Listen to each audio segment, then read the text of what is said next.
Welcome, everybody, to another episode of the Talking with Heroes talk show program. It's talkingwithheroes.com, and thank you for your service.us. I am Bob Calvert, your host. Again, I want to thank USAA, where we're broadcasting from, for inviting us to be here and to collaborate. And on this program, we're here with Angela Salyer. She is Director of Communications with the Comfort Crew, yes. And also with retired Army Master Sergeant Todd Nelson, wounded in Afghanistan, and now working here at USAA. So if you could all tell a little bit about yourself, maybe talk about your military service, and kind of go from there. Sure. Excellent. Yeah. So I was served for 20 years, from 91 to 2010. I was injured by a suicide bomb during my second combat deployment to Kabul, Afghanistan. I was about 15 years of service when it happened. It was during a routine convoy across the city. A suicide bomb blast went off about 10 feet from me. It took out my right eye. It put metal through my mouth. It broke my upper and lower jawbone. The burns seared the top of my head, melted the helmet to my head, melted my sleeve to my arm, melted the seat to my backside. Medical miracles, medical service in the military is absolutely incredible. The doctors called my wife and said that there's a chance that he won't be coming home. And if so, we'll have you come out to Germany to say your goodbyes. And if he does live, we're going to send him out to the Burn Army Medical Center out at Fort Sam Houston to get his burn treatments. Obviously, you know how that story went. She did not get a free trip to Germany, but she did rendezvous with me in Fort Sam. I spent the first 8 weeks in intensive care, undergoing 25 emergency surgeries to cover my burns. I was intubated. My jaw was wired shut. I was eating through a tube. I was on a ventilator. Eventually overcame all of that within the first 8 weeks. And by October, I was checked out as an outpatient, 90 days after the incident. Amazing medical care. I spent the next 3 years remediating those burns. Those scar tissues started to form my face so that my eyes wouldn't function, my nose and mouth wouldn't function as they were meant to, as well as get a prosthetic eye, a prosthetic ear built, get implants into my head to mount them to. All in all, I was in over 40 surgeries by the time I retired in 2010, which compared to my cohorts was small compared to those that I was with in the hospital. They had much more. We went on from there. Those last year or two, I had bandwidth, I had the energy, so I began my my undergraduate studies and finished a majority of my undergraduate, and I began to speak to researchers from around the world about the importance of researching medical for trauma care in the military, and retired. I have 1 year of retirement, if you will, and then USAA reached out and offered me a position as a Wounded Warrior recruiter, and I've been here ever since. That's great. And Todd, it's so nice to finally meet you face to face. I know we connected many years ago, and I'm very happy to be here with you today.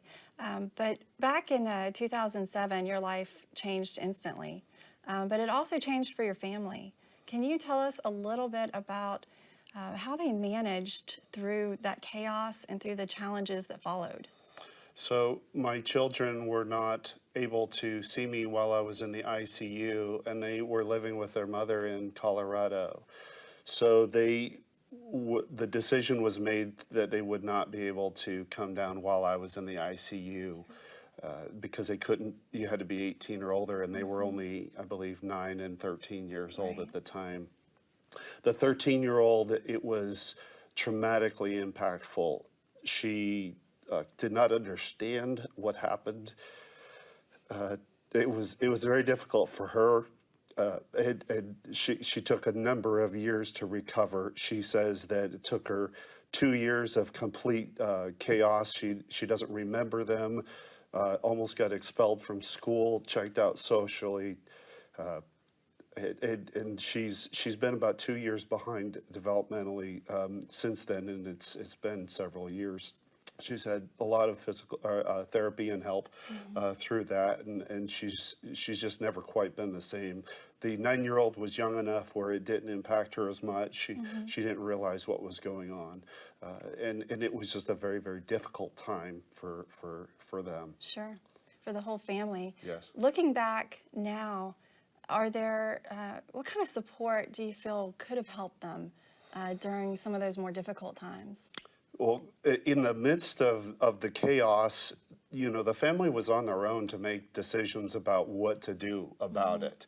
And they made decisions that were in reflection, were not probably the best decisions. They were made with the information they had, but they didn't have enough information to make really good decision. And what they should have done now, we all recognize we should have confronted it and probably put it in front of them and given them an opportunity to cope with it and get through it.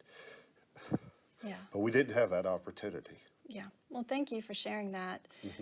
We were lucky enough as the Comfort Crew for Military Kids to come down to USAA just a couple of months ago and have about several of your coworkers put together 1,200 of our comfort kits that go to military kids. So can you tell me how important it is for you to work for a company like USAA that shares your commitment and your efforts to support our military and veteran communities? I have to say that it took quite a bit to get me out of retirement. It was comfortable there, but the mission resonated with me, and quite frankly, there were other competitors out there maybe I could have had a chance with, but I knew that the mission here was what it was. I had a close to 25-year relationship with this organization. And that was from an outside perspective. I got to say that as an outsider, you don't get even a fraction of an idea about what this organization does for the military and the military families.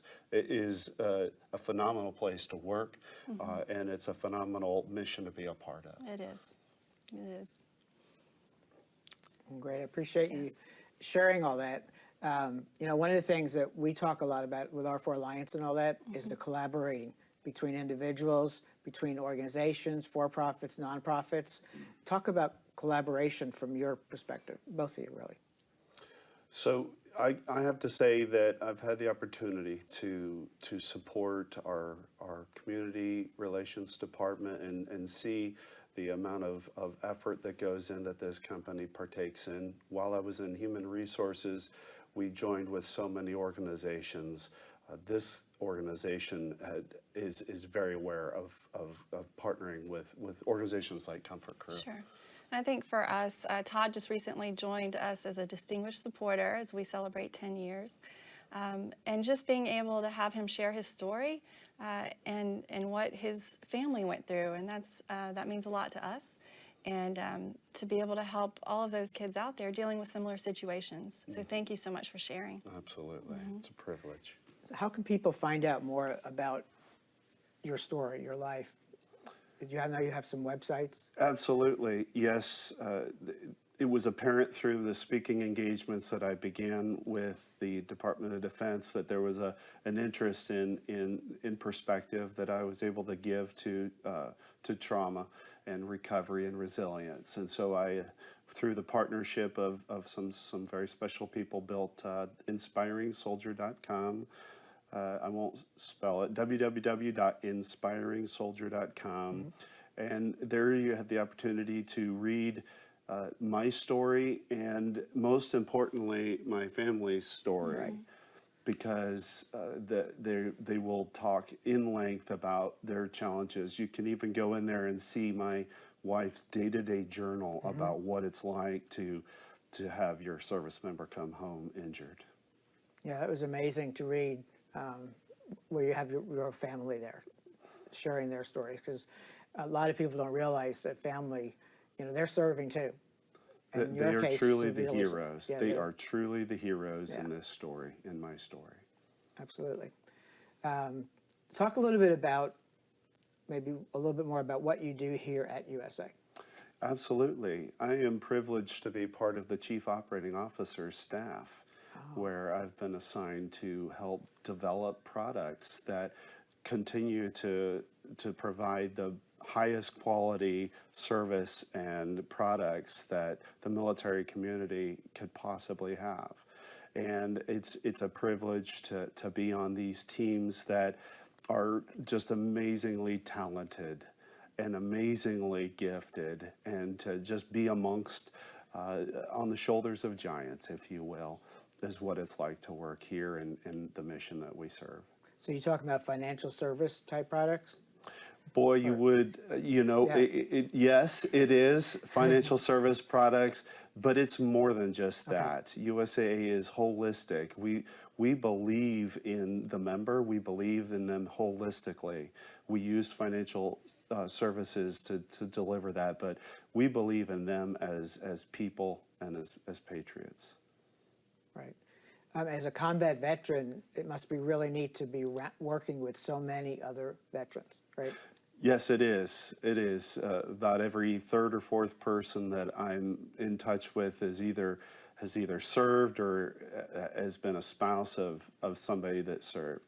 So it makes for a very rich dialogue when you can reflect back on maybe some verbiage and people get it here.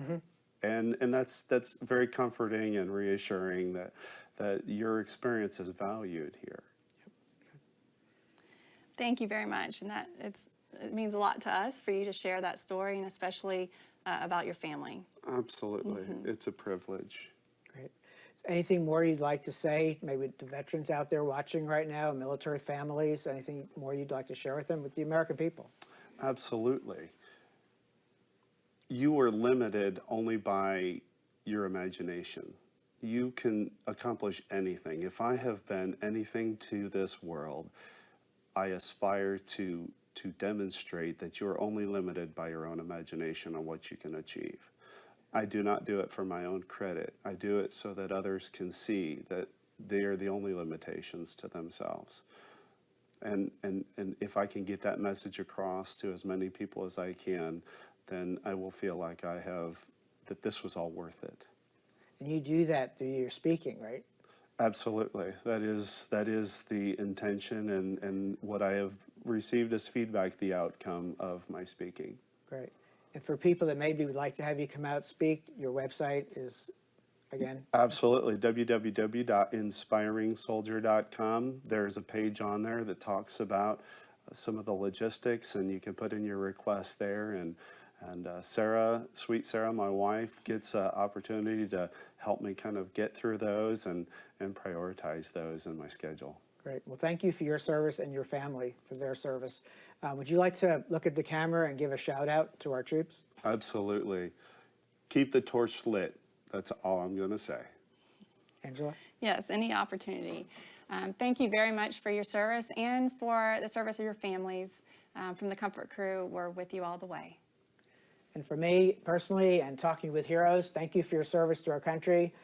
To those of you who are deployed right now, maybe you're in an area where you're in harm's way, be safe, stay alert. We look forward to you coming home real soon. And everybody, after you've watched this, please share these videos everywhere you can. Thank you very much, and we'll be back with more here at USAA.